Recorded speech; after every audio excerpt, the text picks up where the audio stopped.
Okay, hello. This is Sabrina testing Gab with Sab. Test 1 2 1 2. I know I'm serving extreme diva considering I'm in sweatpants, but I like the contrast. It's the balance of it all. So consider that. Okay, hello everybody. Hello everybody. I'm here to serve Slaylicious Diva cunt.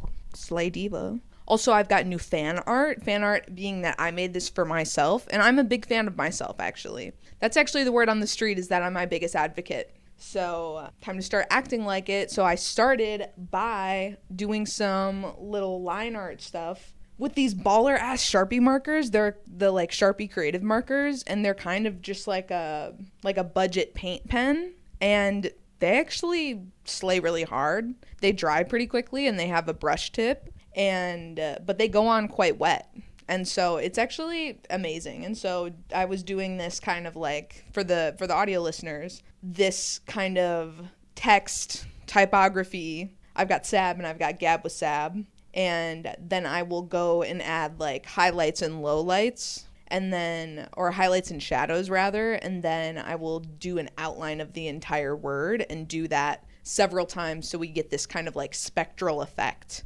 And boy, is that fun to do. That just, it's a mindless drawing thing. Like, once you've got the initial stuff and like once you have the strategy for like highlights and lowlights, it's largely just like following the rule that you set for the first letter and then just determining how that applies to the next letter. And so anyway, welcome to Gab with Sab. This is me, Sabrina Stangler, and I'm here to give you extreme diva in sweatpants. I don't think I've said it enough. I have lipstick on. Audio listeners, I have lipstick on. Maybelline Stay Matte or something like that. It's got like 3D text on the packaging, so do with that what you will. So I don't know why I'm looking over here now. Well, I'm looking at my beautiful fan art, but like also new on the set, we have got the poster that usually is covering my whiteboard. I've moved over here, and I've actually got it hanging off my shelf here that you can't see with dental floss. I said, give me something small, lightweight, and strong. I do not have fishing line.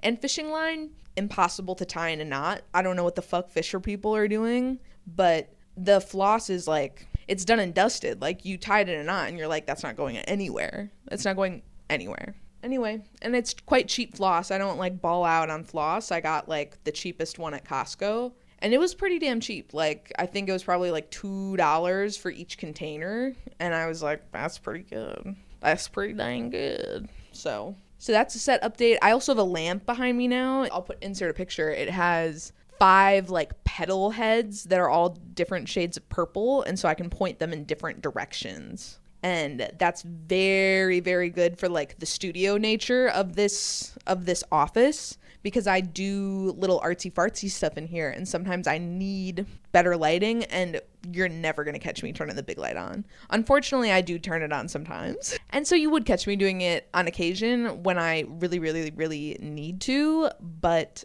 it's avoided at all costs until it's unavoidable. So I am in a yappy mood today, and that's good because we've got 16 topics. And so you know what that means. I'm rolling a D20, and then we have 4 that just are gonna mean nothing, and that's gonna have to sit and fly with you. We got 3/4 full. No, we got 4/5 full. 4/5, shout out. 4/5, it's a new 3/5. I guess 5/5 is the new 3/5. Real ones know. Stupid. Okay, team. So before I get into my topics and roll my D20, I want to say I do have a big episode gap between this episode and the last episode. And so I said in my notes here, I said, did y'all think I ran out of things to say in the episode gap? Did y'all think that I was dry on subjects and topics? Because I'm not. Because we have a lot of topics to cover. One of them being Love Island. It will be brief.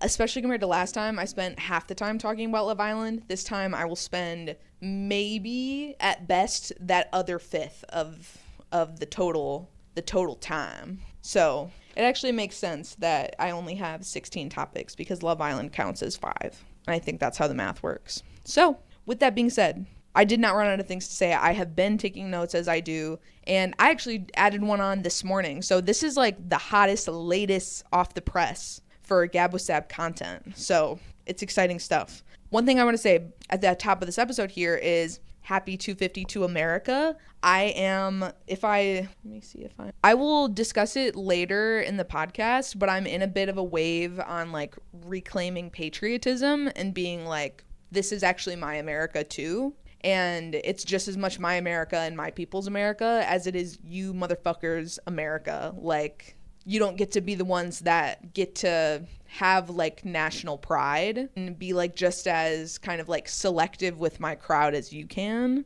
And so, and I think it's more fair for me to be selective and not include racist people when I say my America, or like bigots at large. So yeah, so I don't include bigots at large. Oh my God, I didn't tie my sweatpants. You guys, this is so embarrassing. I'm not going to tie them because I'm sitting and that's going to just like make my tummy hurt. I don't want to do that. Speaking of my America, I would be remiss to not mention that there was a police shooting of a Black person in Madison, Wisconsin. So I famously live in Milwaukee, Wisconsin. Do not come find me. In Madison, Wisconsin, there was an officer who, based on a publicly spreading video, like had no business shooting this person, but shot them in the head 3 times. And so his name is Corey Ruiz, not the officer, but the victim of the shooting. And I almost called them a survivor, but like this did end in death. It was lethal. And so the city is rioting effectively. That is like a big generalization. They're not rioting, but they were doing like peaceful gatherings and like not moratoriums, memorials and vigils and things of that nature. And so, but police are breaking them up. And so it's kind of a bad look for Madison right now. It's actually really embarrassing. It's really embarrassing. I said like, so having grown up in Madison, I'm like, that is like a liberal stronghold, like so progressive there. And compared to the rest of the state of Wisconsin, Milwaukee excluded, it is, and you know what, Milwaukee may be included, like it is way more progressive than other areas. But this shit still happens here. And so I was just like, damn, I cannot believe how bad like the Madison Police Department and the Madison like public services are fumbling this bag. Like it's just, like I said, it's embarrassing. And so I will be tuning more in on that. If you're not tuned into that, take a looky. The video that I saw at least was not like super violent looking. Like you don't see any like any gore. You don't see any gore, but you do see someone like point and shoot. And so it's a lot. It is a lot. If you can stomach it, I encourage you to watch it and you can form your own opinion about the situation. But know that like to me it's clear that it was an unnecessary escalation of violence. And there's really not much to say besides that. Like the situation at hand did not warrant somebody dying. Like someone being killed, murdered, M-worded and K-worded. So anyway, Corey Ruiz, Madison, Wisconsin, say his name RIP. You know what I'm saying? Okay, let's get into the topics. I'm going to roll a D20.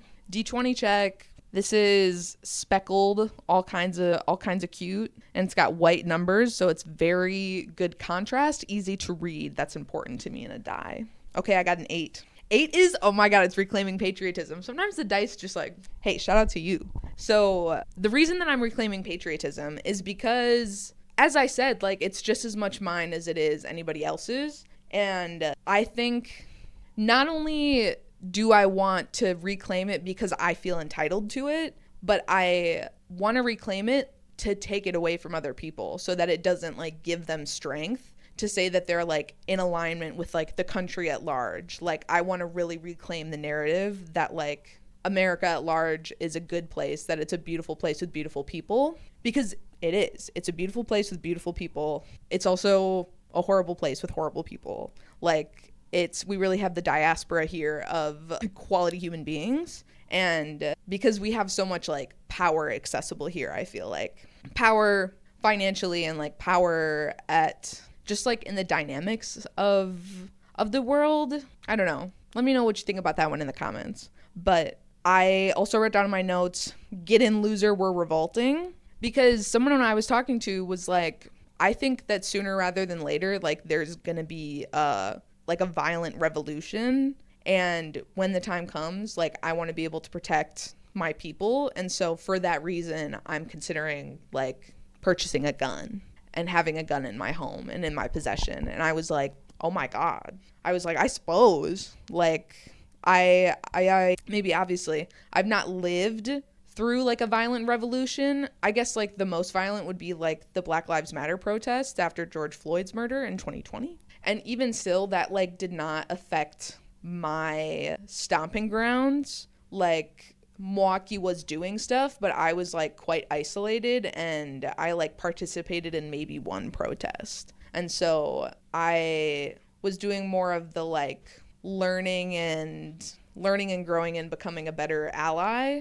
And that is all to say, the thought of like participating in a violent revolution is an idea that I have like long pondered on this podcast. That is like, do we take justice into our own hands? Do we take justice into our own hands? And because I think I'm leaning towards like, yes, we take justice into our own hands, because if we don't, then like we're going to keep getting fucked over, because the like systems at large are not built to like accommodate the working class, I guess. Like they enable corruption, and like motherfuckers are corrupt as fuck, and it's literally like ruining people's lives. Like it's killing people.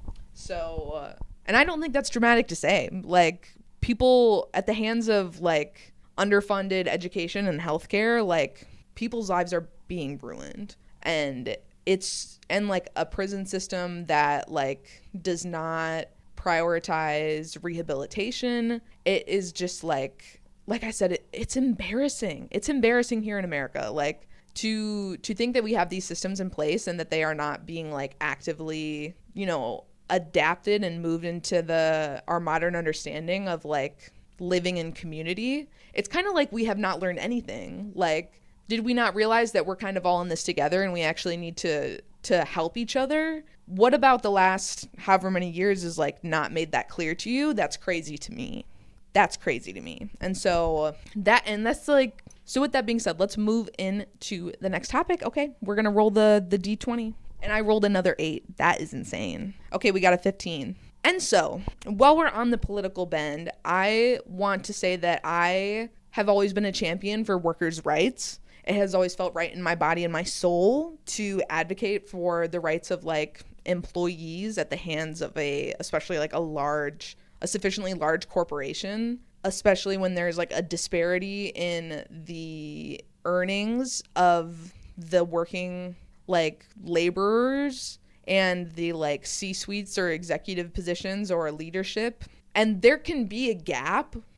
I don't think it has any business being like more than 2x, because I also think that the minimum, like if you can afford to pay out in some cases like millions of dollars to your CEO, for example, you can afford to like bring everybody's salary to a living wage. And where that living wage like affords them access to like what do you call it? What's Isaiah call it? A dignified life.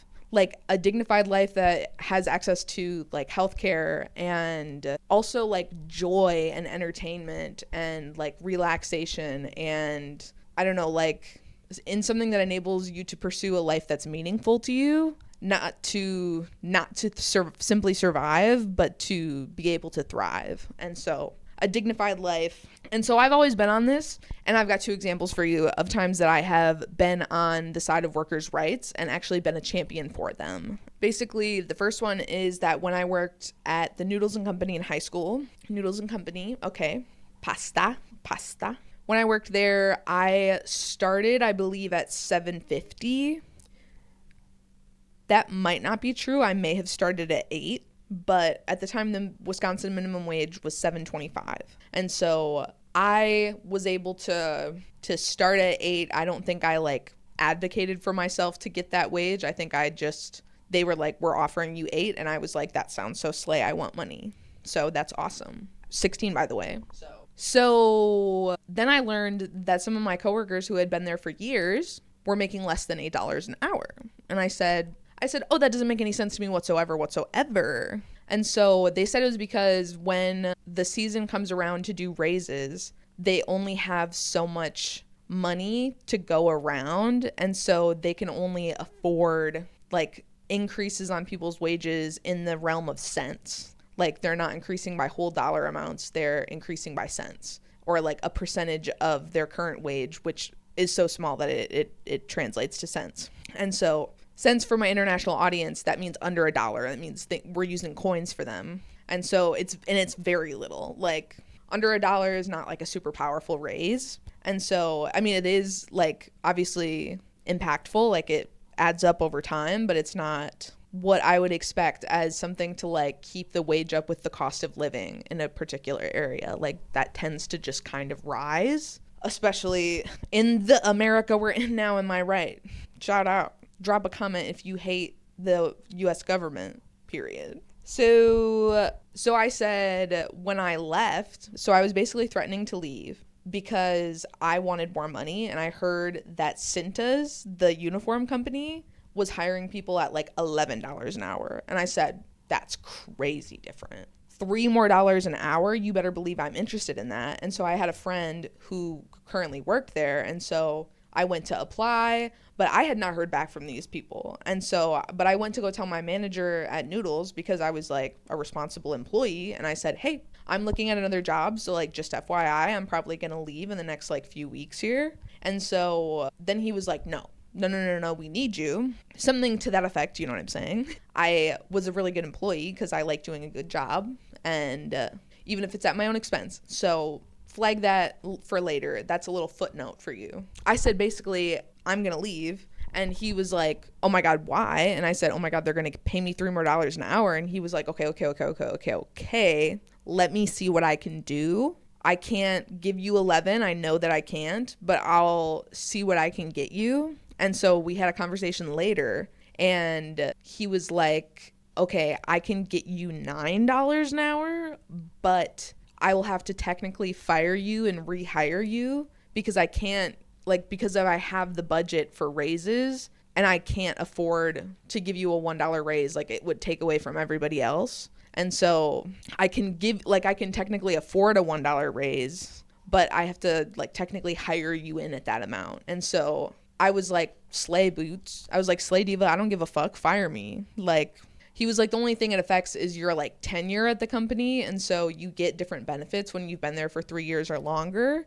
And like a free meal on whatever, like you get more perks, which I'll circle back to as well on the perks and whether or not I was afforded them. But I was like, yeah, fire me, rehire me, like do whatever you have to do. I would love $9 an hour. And so I did get $9 an hour. And then I said, and you better put that money towards et cetera, because I know that they're not making anything close to what I'm making. And that's fucking bullshit. And so I was like, I am going to advocate for myself here because I also need money and it doesn't feel like I'm taking it away from them. But I was like, in this case, it feels like I was like giving it back. And so anyways, I'm just patting myself on the back right now. But I've always been an advocate for workers' rights. And so part of the things that I advocate for in workers' rights was also, so Noodles & Company is a massive corporation. And maybe not massive, but it's like big. It's a corporate chain. Like it's national, diva. Maybe they're international. I don't fucking know. And so technically we weren't supposed to just like take food, but I did anyway, because they literally, it like is not going to hurt their bottom line. Like it is going to impact things so marginally in the grand scheme of things. Like I was like, it does not matter if I take an extra bowl of fucking pesto cavatappi home. Like it's not. And so technically while we were on shift, we got a discount of like 30%, but then when we were off shift, we got a discount of like 10% or something. Maybe it was 50 and 20 instead. But when I worked, I would just make extra and I would comp it. I would like put it through the system, comp it, so that they could like, because the managers were like, if you're going to take food, like at least ring it in so that we can like, it doesn't like affect our inventory and our like reports. And so I was like, okay, sure. I was like, if you're not going to fucking penalize me, like I'm going to see what I can get away with, basically. And so I have actually always been a like ask for forgiveness, not permission for stuff that like is like that. Like, I often ask questions up front, like if I'm given the opportunity, but like there's some stuff that I'm just like willing to ask for forgiveness later, because it's like, and whatever it is, in my eyes, it's not like that harmful. And so me taking home extra food, I was like, this isn't hurting anybody, actually. So, and I need to eat. I need to eat, girl. And so not only are you going to pay me a tiny wage and pay my other coworkers even tinier wages, Jesus Christ, but you don't want me to take home any food. You don't want me to sustain myself. And so I felt really bad because different people who worked in the kitchen would have me like ring in their food and then they would go pay for it. And I was like, divas, like, that's crazy. Just make yourself some food. Like, and so I don't know if I think that these were like adults. And so I at the time was a child. And so I think I would feel the same way now, but basically I felt like I should have been throwing like the free bowl discounts onto their stuff. But I didn't. They also like spoke primarily Spanish. And so our communication was like quite limited because at that time I was not only not good at speaking Spanish, but I was not confident at speaking Spanish. And so we mostly communicated in English, but then it was a lot of like Spanglish and like speaking with our bodies and our faces. Do you know what I mean? So that's all to say, I guess I could have been a better advocate for workers' rights. So I don't know. But the next time that I was an advocate for workers' rights, I'm going to keep this more brief. So this was at the IT department at MSOE. And basically our director, we had a direct report manager, and then that manager reported to this director. And this guy sucked. This guy sucked big time. He told me and my other like woman coworker when we were moving something physically, like he shooed us away, corralled some like male coworkers like apparently, and had them step in and he was like, you guys shouldn't be doing this. He was like, go make yourselves useful. And we were like, that's crazy. And I was like, I'm not above tattling. I'm not above tattling on someone being fucking sexist. So I was like, you better believe I'm going to go talk to HR. And I was already not on this man's side because he was being like a really brutal, like he was being kind of a hard ass about us like adopting a new ticketing system and being thorough and filling out the fields like up front, even if it meant keeping people at our like help desk longer. Like some people are just kind of like they need to go in and out because they are stopping like between classes, and so you know like people are busy, and so they don't have time for me to sit and fill out these fields for 20 minutes. And so we were like, that's really cute that you want all these fields, but like sometimes it's just not going to happen, and that has to be okay. And he was basically like, no, if you don't do it this way, you're fired. And we were like, fired? What? We were like, so if let me get some water. So he said, if you don't do it this way, you're fired. And we said, hold on. We said, this is a student job. Like, this is like we're student employees. And so we were like, other student employees are making the same wage as us and like managing the exercise facility or like working at the library. And so we were like, we're kind of flexing our puss here at the IT department, and like in learning new stuff and adapting and in being like held to these like standards that like are not necessarily unreasonable, but to threaten our job with like in fear of us being like non-compliant, I was like, that's too much. That's actually way too much. You're doing too much. And so when I went to HR, I tattled the fuck on him. I spilled and I snitched on that man. Better believe I did, because he sucked. I was like, this guy just stinks. And he tried to get me to do like free labor. Like he tried to get me to work on the Twitter account for the IT department over the summer when I did not have a summer contract and would have had no means of like clocking in and out. He's like, I'm disappointed that you didn't work on this at all over the summer. And I was like, are you fucking serious? You're disappointed in me because I didn't work on this thing for the fucking IT department in my free time over the summer where I'm also working full time doing another fucking job? Are you serious? I was just like, that is just crazy. Also, I famously worked with my partner Colin at the IT department, And because I referred him for the job, but then I later told him, okay, Colin and I are dating also, after he had like all but hired him. And he was like, I'm really disappointed. Like, and he was acting like, and so like I realized that I was like kind of not trying to like pull a fast one on him, but I was like willfully omitting information but I did tell him before he like officially gave the offer. I just wanted him to like go into the interview unbiased so that I could be like, I'm advocating for him because I think he'd actually be a good fit, not because he is someone I'm dating. And so that I said as much to him in this meeting, and he just like was ripping on me, and he was like, this makes it really difficult for me, and I'm just like really disappointed that you would do this. And I was like, oh my God. Like, I guess if I'm being honest, it was just like the mental and like psychological manipulation of it all. It was so toxic. It was such a toxic environment. Literally, like in only interactions with him, we would have like bi-weekly meetings during one of the free hours,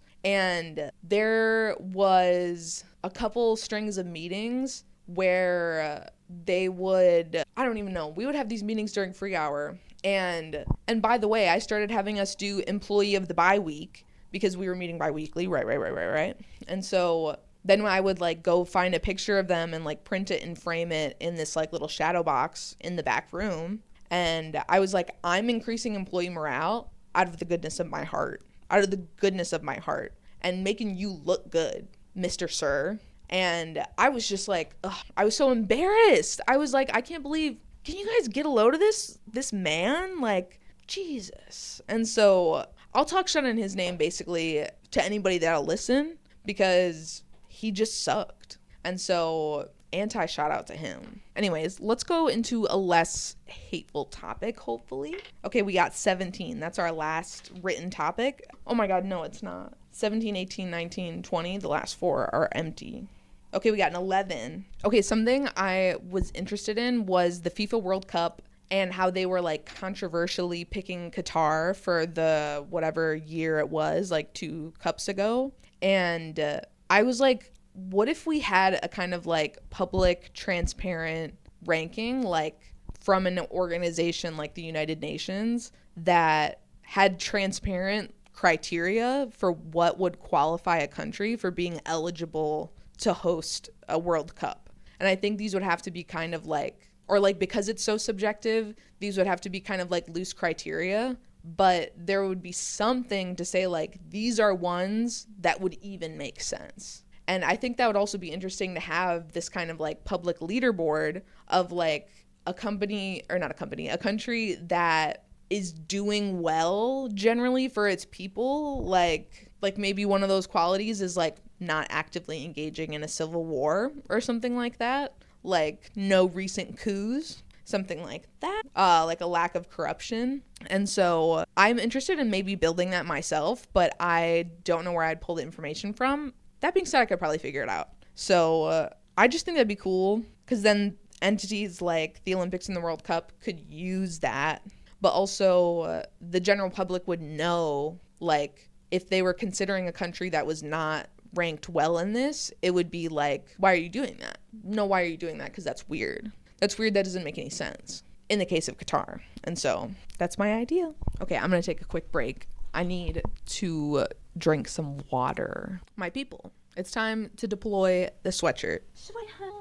And of course, my sweatshirt is blue, which ties into the holy cow tag that is blue and says holy cow. And so I just wanted to tell you how much I coordinate, because I also have blue glitter on the inside of my eye. And so touching my brain, actually, the reverse side of my eye, so I can see it, you guys can't. So my bad. Anyway, we're back.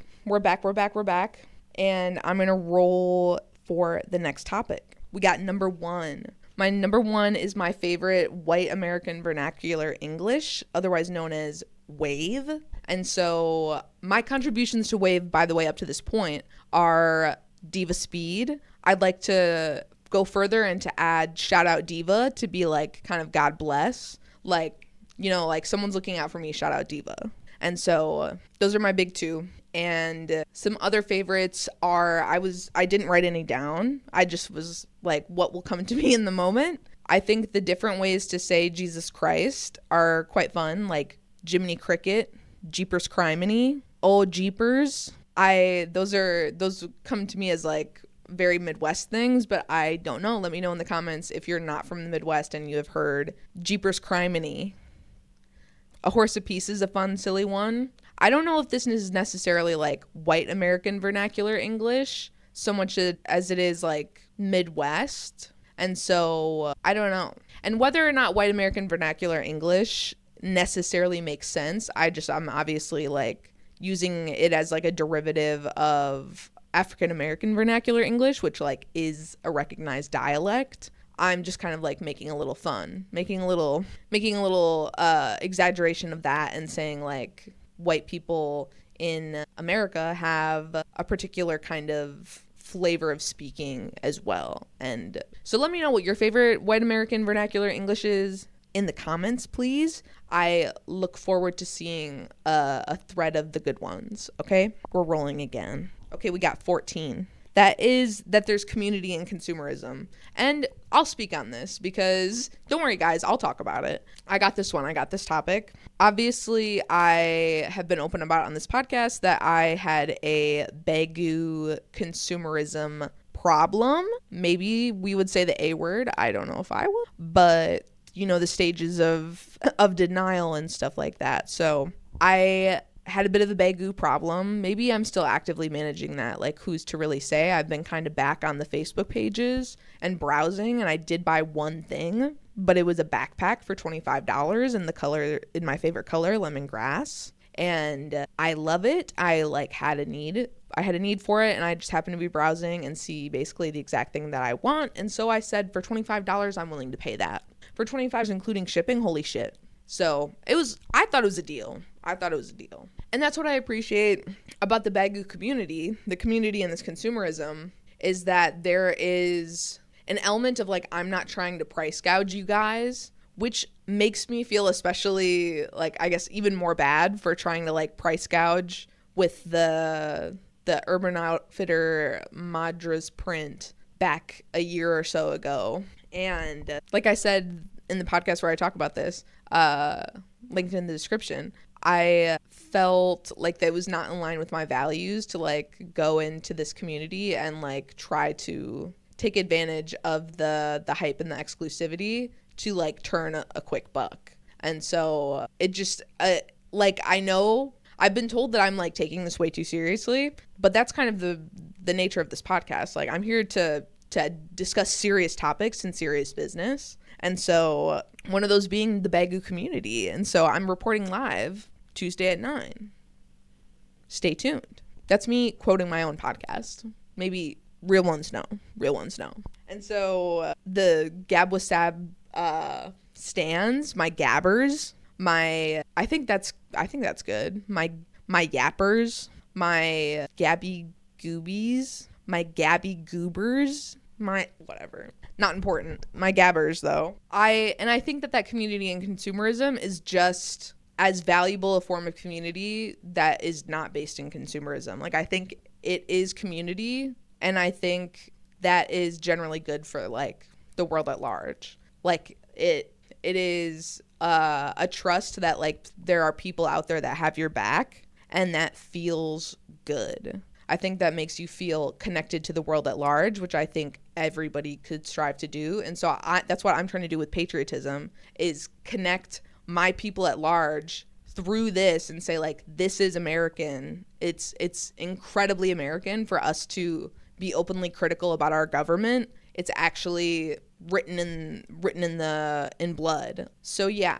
And so for July 4th, 1776, shout out, happy 250th. I'm recording this in August, by the way. So the 250th did happen over a month ago. Whatever. I'm still celebrating in my own way of openly revolting, basically, and like speaking out against the U.S. government. Like, I wish I could tell you I was afraid of them. I'm not.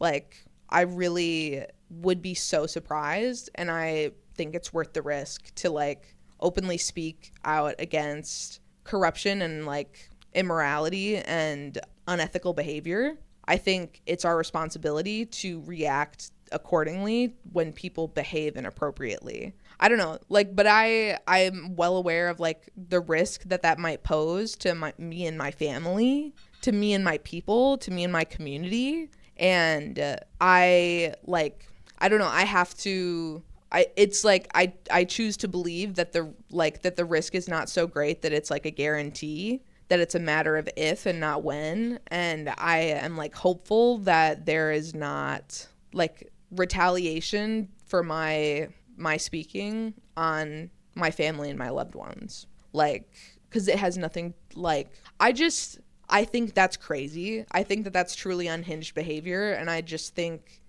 I'm like, surely there's no way someone will do that, because that's outrageous. Like, what I'm talking about is like sending death threats and things like that.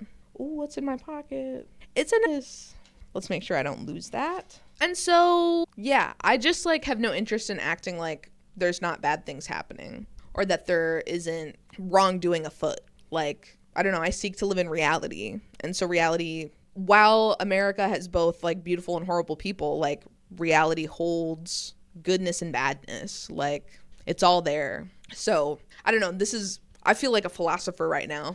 It's all there. Yes. I want to start using like audio sound bites. I might want to like start editing the podcast like this with like things that I've been seeing from an Instagram user called Diva Colin. Let's consider them the content shout out of this episode. Colin Diva or Diva Colin. It'll say it in the description, but they will do like short form where there is like yes or like no, little audio voiceovers, and it's so fucking funny, and like explosion noises. It's like, it reminds me of Emma Chamberlain, and not in a way that is like, oh my god, you're copying them, like more in the like, I liked that flavor, and then it tastes like it over here too, and so I like it. And so maybe I'll start adding that to the Gab with Sab podcast. That would be crazy. Anyways, let's roll for the next topic. Okay, and now we got a 5. And so this is a quick one. I just heard ADHD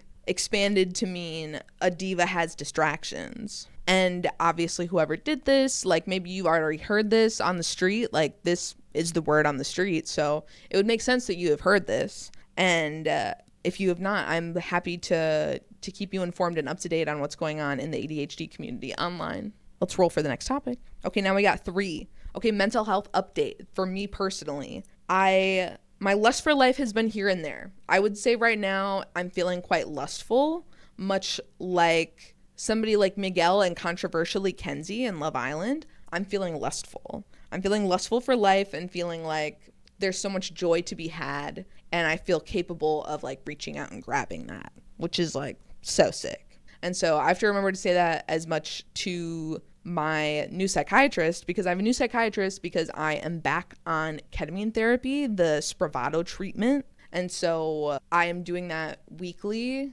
for at least 3 weeks here. And I think, so I've done 2. And so next week I will do it again. And we will discuss like what kind of cadence we want moving forward. But I suspect it's going to continue to be a week for like maybe a month more here before we start like playing with it. And so, I mean, it's going to depend like how I feel at that next appointment. Like if my mood and my general lust for life is like maintained throughout that week, and if we don't need to do it so frequently. And so that's really exciting. I am getting this treatment for free basically through my insurance. And so feeling really, really good about that.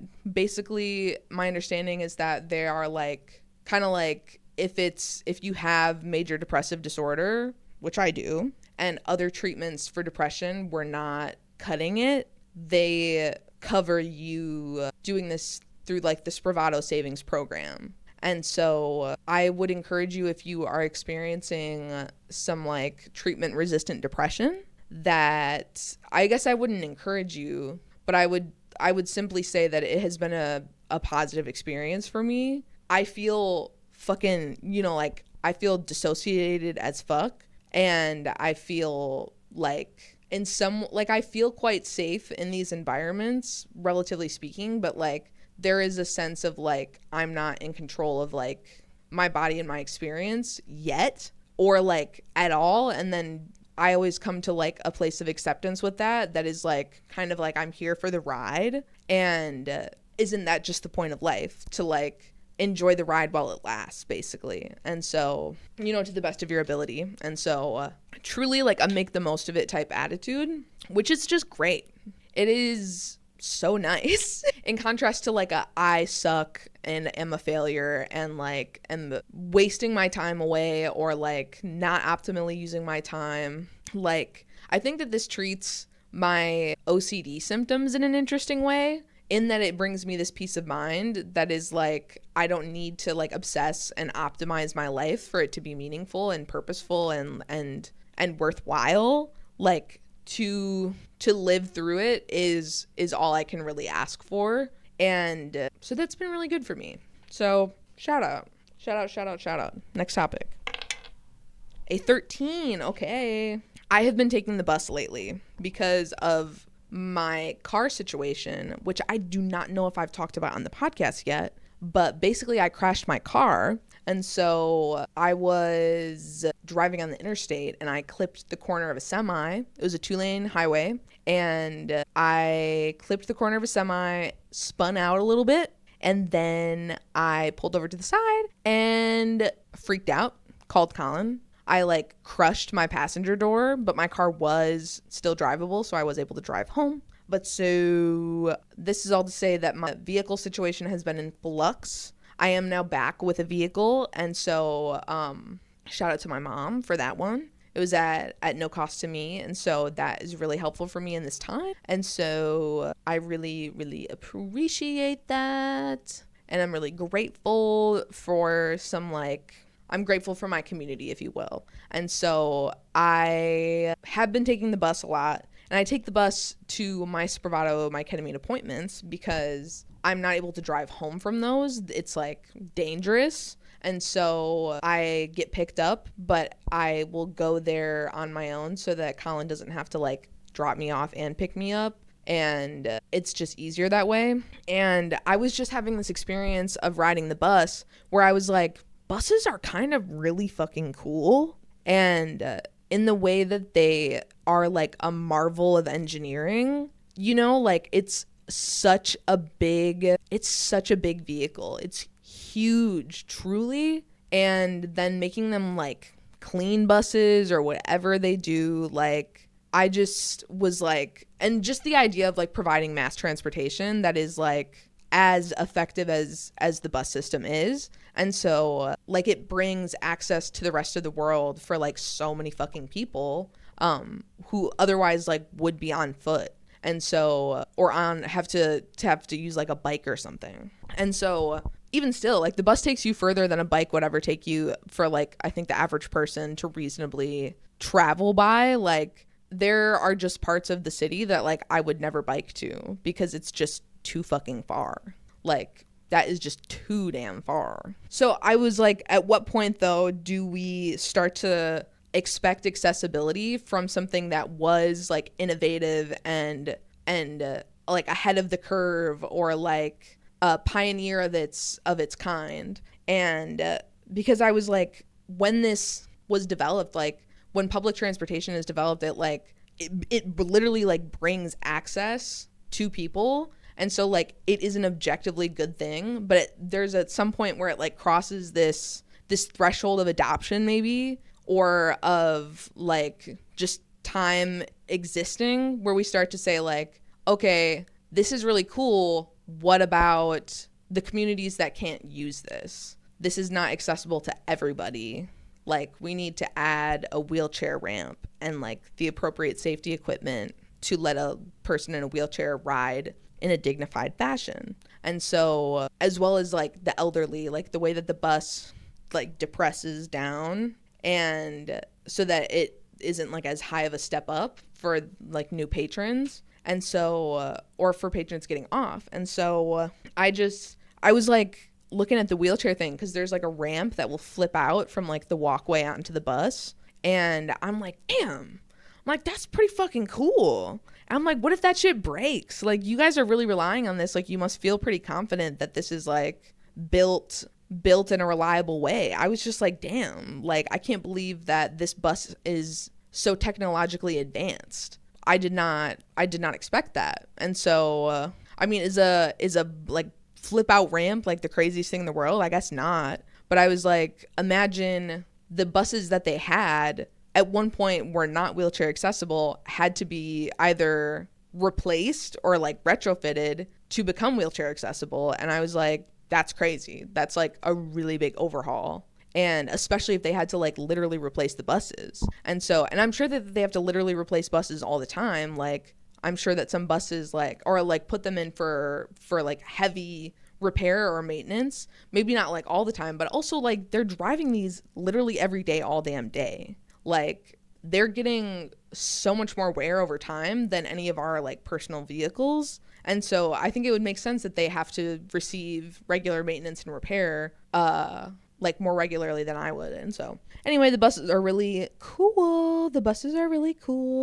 And and it's interesting now. I think it's similar to like when we expect a like influencer or like a social media figure to start being like ultra responsible with their platform, like once they reach a certain size or they have been on the platform long enough, like they whatever they were doing that was like new and fresh and well liked was like now not like, it was good with its audience, but now there's like a broader audience that you need to please. And I don't know, I guess this is to say I can see how there are some content creators who are ultimately like, I don't know, when they're called out and called in, that they are like able to have this sense of denial because they're like, you know, what I'm doing is different. What I'm doing is not going to sit well with everybody. And so like, how do they know the difference between this not sitting well with an audience that's not meaningful to them and them doing like something objectively bad? And so like, if I got people all in my comment section telling me how like I'm not representing both sides of the argument, or I am speaking out of turn, or I'm whatevering, and I was like, don't give a fuck. Like, I think that a lot of the like actual viewers of my podcast, like the gabbers and my friends and loved ones, would say like, good, don't listen to them. That's not your audience. And so I can see a content creator like framing it that way. I think that it's still their responsibility that they are doing some silly bullshit, especially if they are being like called out and called in. Hear them out for a sec, but don't give it any more space than you need to. Like, I guess, I don't know. I'm not trying to be like a insert, you know, YouTuber apologist.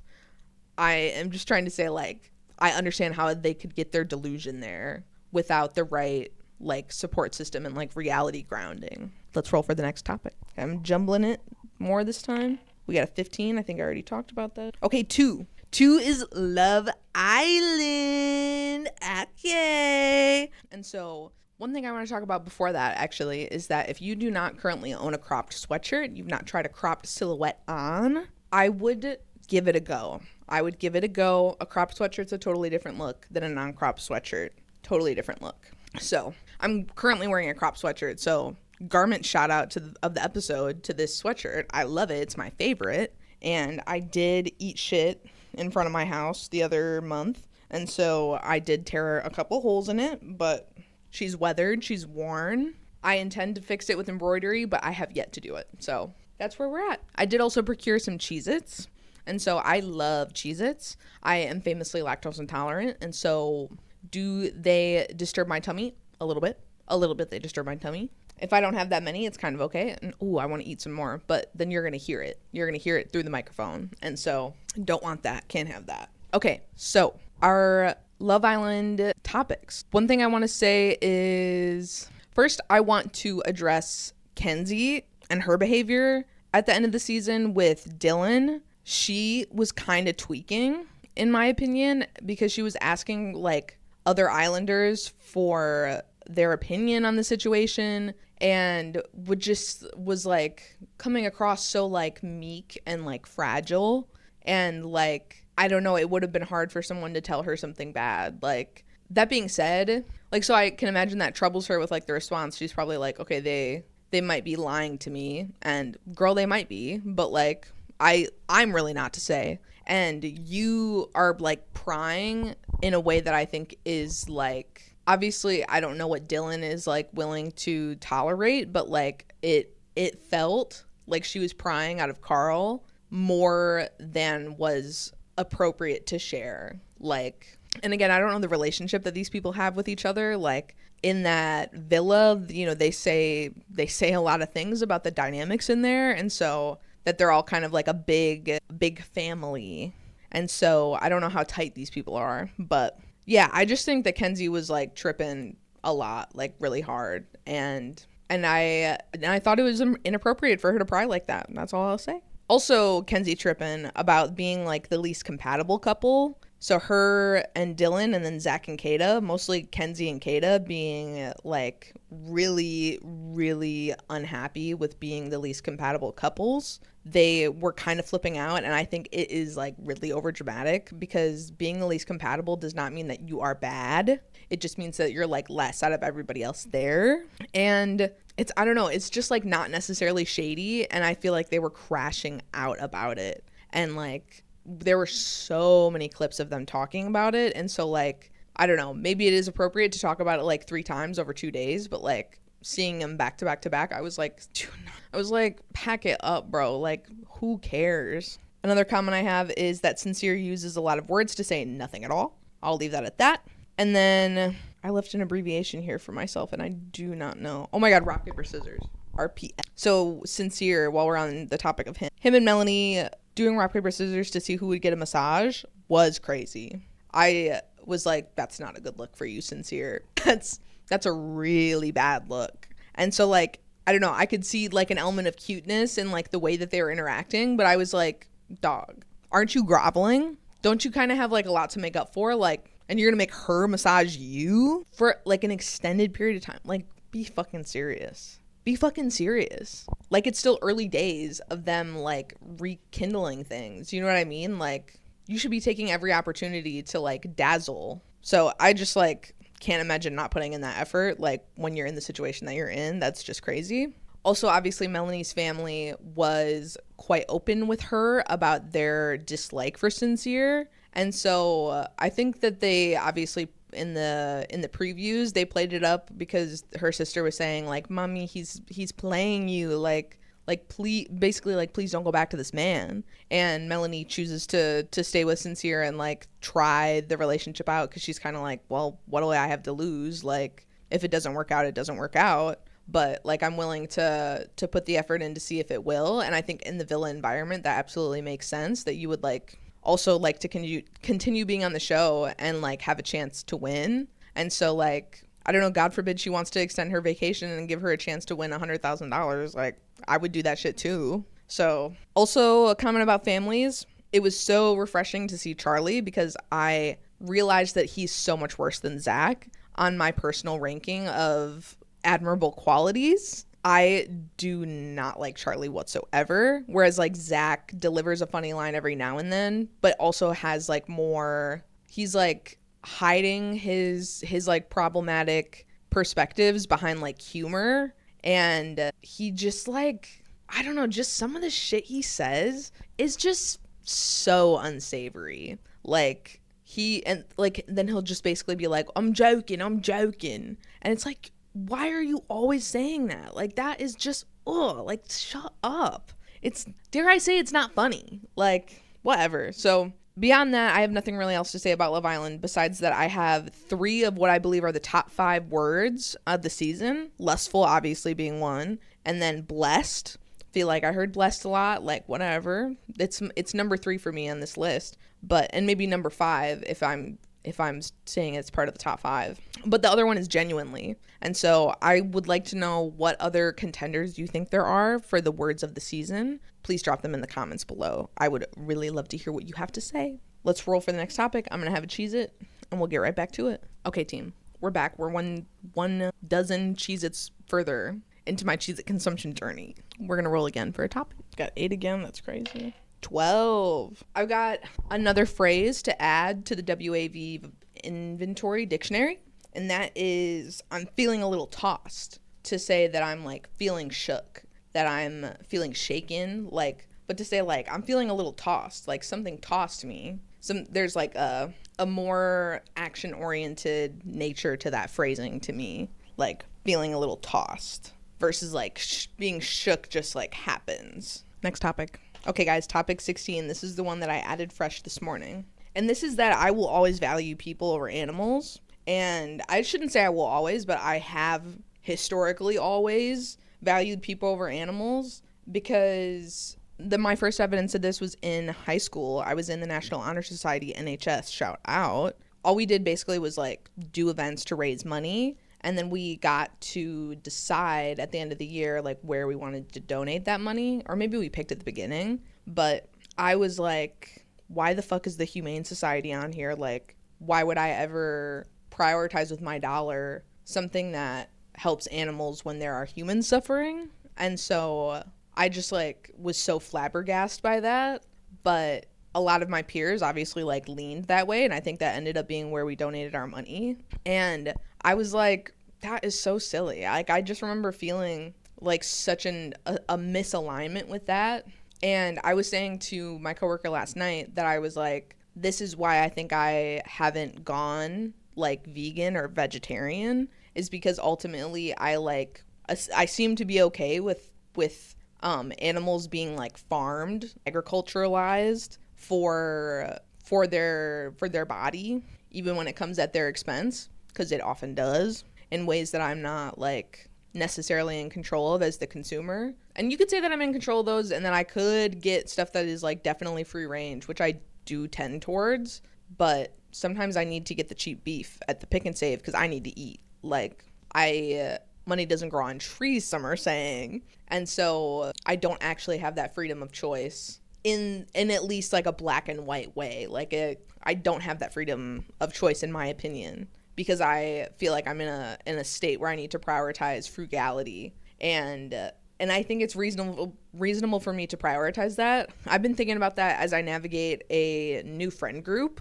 I've been like, and just like going out more, I feel like I am trying to do things as cheap as possible, but I'm also trying to like meet people where they're at and like participate in society at large. Like, I don't want to totally pull back from stuff just to like save money, but I do need to pull back from some stuff just to save money. And so with new friends, when they're like putting the feelers out to hang, I'm like, this is early days of establishing our friendship. Like, this is when it counts to show up, because this is what establishes like habits and patterns, and like gets me into the fold. You know what I mean? Like, if these are people I truly want to spend time with, now is the time to show up. And so I've been showing up. And that said, I thus therefore and what have you, like, am spending money. And so to like prioritize your relationships is often like financially costly, because you have to like meet them somewhere.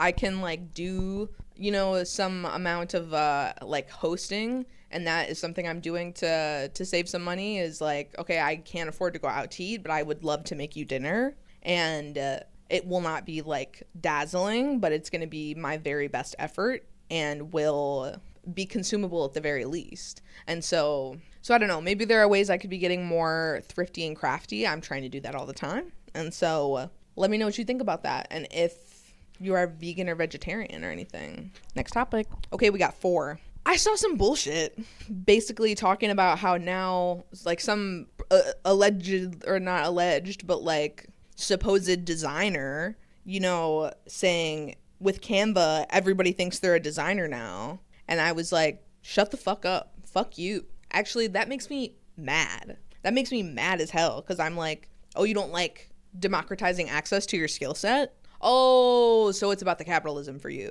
Oh, gotcha. It was never about people learning and being in control of their own destiny, or like increasing their individual autonomy, if that's meaningful for them. Because like having reliance in your community is not something I'm trying to sneeze at. But I think that in providing a tool that like makes something more accessible, you're accepting that like as an industry, this knowledge, part of your knowledge and part of your expertise is now broadly accessible. Like I'm having that experience right now with software and AI where it's like other people can do a lot of what I studied to do so easily now. They don't need me to do that. My value offering has changed. Like now I am, as my friend Nick is saying, like adding the taste layer to AI, and I feel like I'm still doing a lot of heavy lifting, but I am using AI to like supplement a lot of the legwork, because like making sure something is appropriately added in like all 6 files that it needs to be in, and adding like import statements and shit like that. It's not a useful use of my time to do that like rote to do that rote information, or do that rote work. Like it's just not necessary. So like give me more time to either like spend on other projects and be able to charge less for this, or like be able to do more for a client with less. Do you know what I mean? So that is the abbreviation of like why I allow, or why I feel fine like using AI for work. But so with Canva democratizing access to like good design, I think that it's useful for people who were never going to hire a designer in the first place and need the benefits of good design. Like to create an effective poster is important to like affect your message. You know, it's literally, it is effective to be, and it behooves it to be of like better quality, because a bad poster doesn't like communicate what it needs to communicate, and is not a good like use of your time then, because it's like people aren't reading it, diva, or they're not understanding it. And so like I do think that providing access to good designs for free is awesome. I think that their free versus premium model is sensible. Like I think it's okay to charge a premium because they put a lot of features into the free version. Like it's very usable free. And so, and it's very, I don't know, it's very powerful, even free. And so, because I'm a free Canva user, I do not pay them. I have done their trial one time, and it was nice, but I wasn't like doing designs often enough that it made like a big difference. And so, yeah, shout out Canva, sponsor me. I've got a lot of good things to say about you, even though people say, oh, everyone thinks they're a designer now. Fuck them. Okay, fuck you. Let's go for another topic. 10. Okay. Basically, I just want to say briefly that like I come on this podcast and I hype myself up. And I'm like, damn, I look so gorgeous. Damn, I look so beautiful. Oh my goodness. I am stunned. Stunned diva slay boots. And so I just want to say, for the record, and as the evidence would show online, I have not always been hot. I have come into my hotness in my adulthood. And like in my later years of my 20s, like I feel that I am only becoming more beautiful. And so, and I've reached that critical threshold where I'm like, I expect people to recognize that. Like, I feel hot, sexy, and gorgeous because I, in reality, am. Like, and obviously that is subjective, but I think to a lot of people, I look really good and I get a lot of compliments. I guess I get a lot of affirmation that is true from like the people around me. And so, and strangers, do you know what I mean? Like, so I am saying it's nice. It's nice now, but I just want you to know that I started from the bottom, truly. And I was an ugly little rat kid. And whether or not I was an ugly little rat kid is like neither here nor there.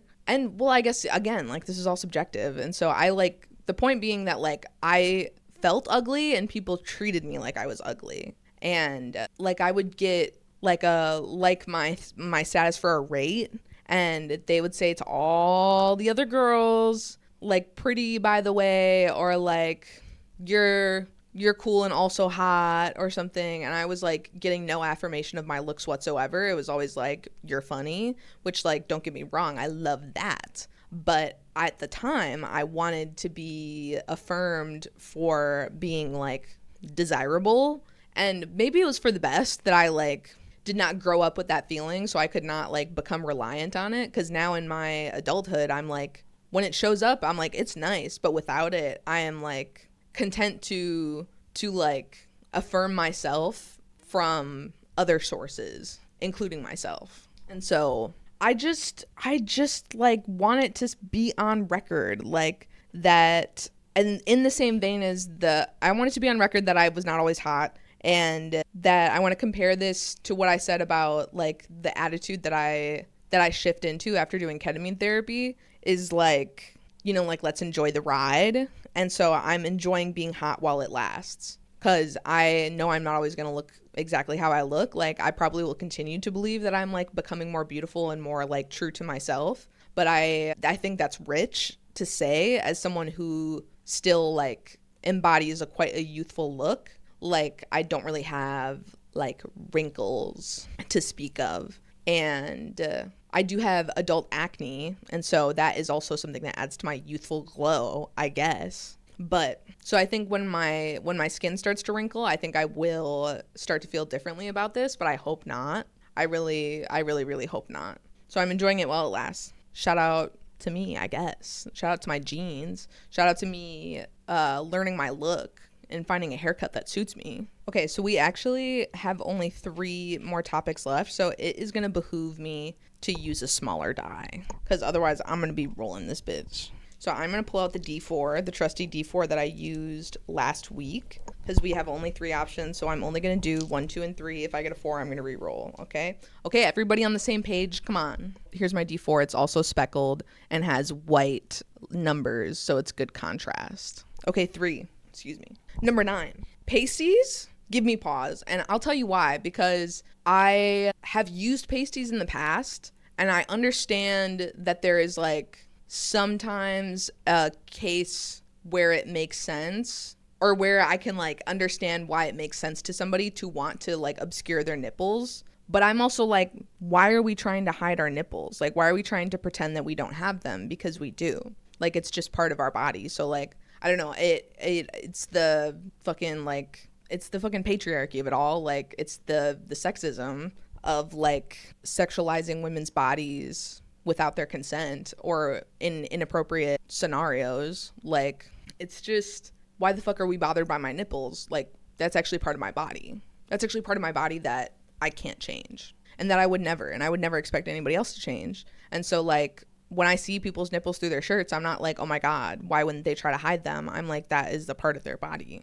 I'm like, okay, I see their nipples because I'm looking at their chest. It would follow that I would see nipples, and not everybody has erect nipples. And so, but so when I see them, I'm not like, oh my God, an affront to my eyes. It's just like, I don't know.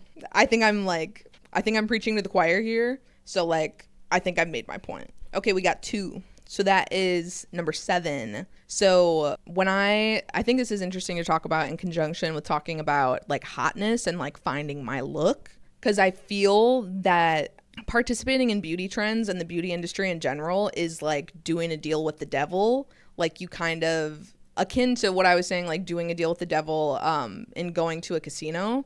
Like it can be beneficial for you, and it's so dangerous and generally is not good for you. And so dealing and existing in the beauty space is at least like more within the realms of your control than it is with like gambling, because gambling you can only do so much. Like it's still random chance at the end of the day, and so like literally anything could happen. But engaging in the beauty space, so like how I shouted out the Maybelline Stay Put whatever lip product, I am like, do I really have any business like doing unsponsored content for these places or these people? Like if they're like, I don't think that I'm purporting to be a bastion of like good quality stuff. Like I think in the realm of makeup, it's very like a to each their own. I don't think there are I think there are products that are bad for a lot of people, but I think that there's a lot of products that are good for some people. And so like, while this product works for my particular lips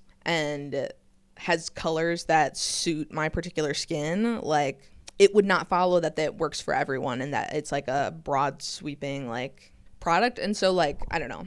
So I do think participating in, I guess, the community of consumerism in like popular products and saying like, I trust other people as consumers that they're making good decisions. And so I'm gonna be so confident in my peers that like I'm gonna put my money where my mouth is and like try to buy stuff. And so I think I said the Love Island of it all. I don't really know what I meant by that, but like I guess I just want to acknowledge that like I know I'm playing a dangerous game, especially like feeling confident in the way that I look is in part dependent on my makeup and what people think of my makeup, because I feel beautiful, but I cannot completely divorce it from like feeling beautiful to other people and wanting those to be in line. Do you know what I mean? Like, I would love to say I don't give a fuck what other people think about how I look, and in part I don't. Like, for the most part I don't,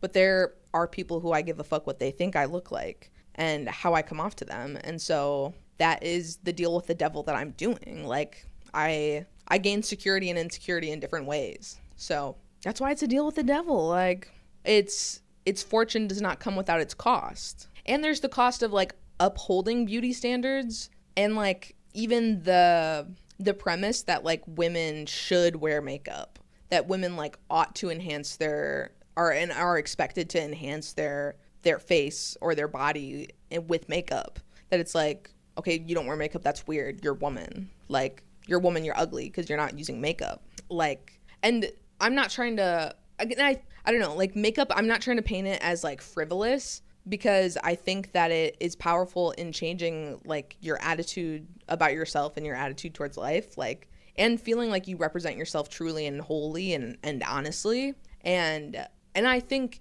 it is honest to be like, what I've done, like much like the clothes I've chosen to wear, the makeup I've chosen to put on my face and my body is a representation of my taste and is a reflection of like who I am and what I find beautiful and what I value. And so yeah. So I'm going to keep dealing with the devil, and I'm going to keep looking good doing it. Our last topic is a silly one, and it says, okay, last topic, we're going to roll the dice.